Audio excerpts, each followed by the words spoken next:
Welcome to Lesson 10 of Wycliffe Australia's Story of the Bible online comprehensive course. Our lesson today will be in 4 sections. In Section A, we will be looking at the second essential attitude for effective Christian ministry. Jesus said, "If you love me, you will obey me." Many people don't fully understand the worldwide status of Christianity. So in Section B of your homework, we will look at the Joshua Project website, which gives us a simple way of visualizing how far we've come worldwide for the church in taking the good news to every ethnic group. In Section C of your homework, we will take a serious look at syncretism, what it is, and does it only exist in Indigenous churches? Do we have syncretism in our Western churches? And how can the church eradicate syncretism? This discussion is based on Chapter 4 of Making Disciples of Oral Learners. In the 4th section of your homework, we will debrief lessons 6 to 10. What have you learnt in these 5 lessons of Story of the Bible online comprehensive course?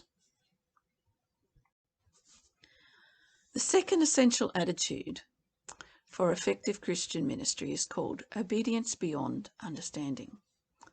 What does this mean? What difference will it make to your Christian ministry? That's what we will probe in Homework Section A. There are many reasons why statistics are important. Statistics help us to get the big picture quickly. What's more important than using statistics to help us to get a clearer understanding of evangelism of the world.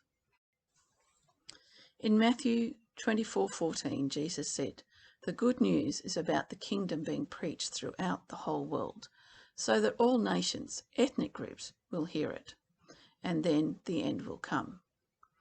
In Homework Section B, we will examine the worldwide status of Christianity. How close are we to the time when the good news will be heard by every people from every ethnic group? How close are we to the time of Jesus returning? In the reading assignment from Making Disciples of Oral Learners, we think seriously about syncretism. What is it? How can missionaries help Indigenous churches evict syncretism from their belief system? The title of this chapter is Discipleship to the Core. The message is that as long as Christians are syncretistic in their thinking and beliefs, at the core of their beings, their worldview is not biblical. See reading in the resource file for Lesson 3. Section D is an opportunity to debrief on what we have learnt in the last 5 lessons. The last section of homework is an opportunity to debrief about what we have learned in the last 5 lessons. And finally, there's some optional reading in the resource file if you are interested in the differences between Bible translation, Bible storytelling, and exploratory preaching. There is no homework assigned to this optional reading. I hope you will enjoy Lesson 10. And I will sign off, but don't forget to stay tuned for the extra 2 videos coming. Have fun. See you later.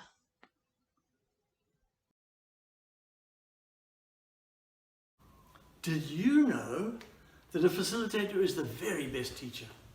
When a teacher faces a group of adult students, he or she is facing a vast reserve of experience and wisdom. A facilitator knows this and uses this knowledge to create an atmosphere where adults can learn effectively. A facilitator is someone who helps others to learn. He makes learning easy by helping participants to collaborate as they explore a topic or issue together. That's why in the Story of the Bible course, we train Bible storytellers to use facilitation skills in leading Bible studies.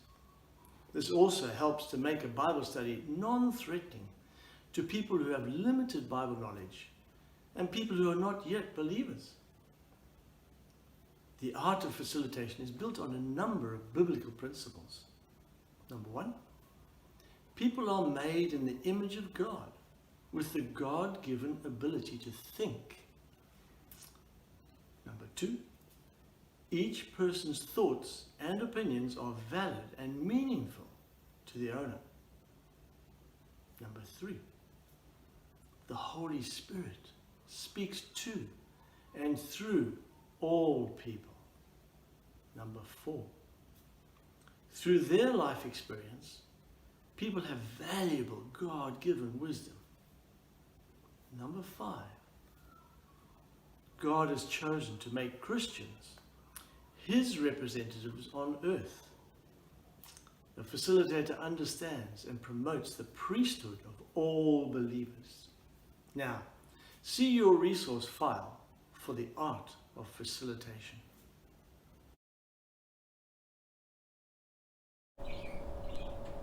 So I got on a train. I'm always trying to pray for God to guide me to someone who's hungry to hear about Jesus and hear a story. No one sat beside me for a while. I'm thinking, I pulled out a book about telling Bible stories and was reading it when a girl sat down beside me. She said, "What are you reading?" And I said, a story about telling Bible stories. Would you like to hear one? Sure, she said. So I told her the story of Jesus and healing the demoniac.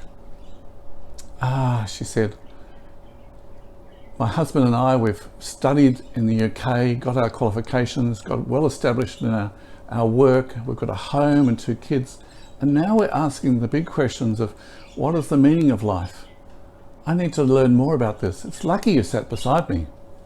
"It's not luck," I said. And she willingly accepted a copy of John's Gospel to read. Hopefully she'll read it.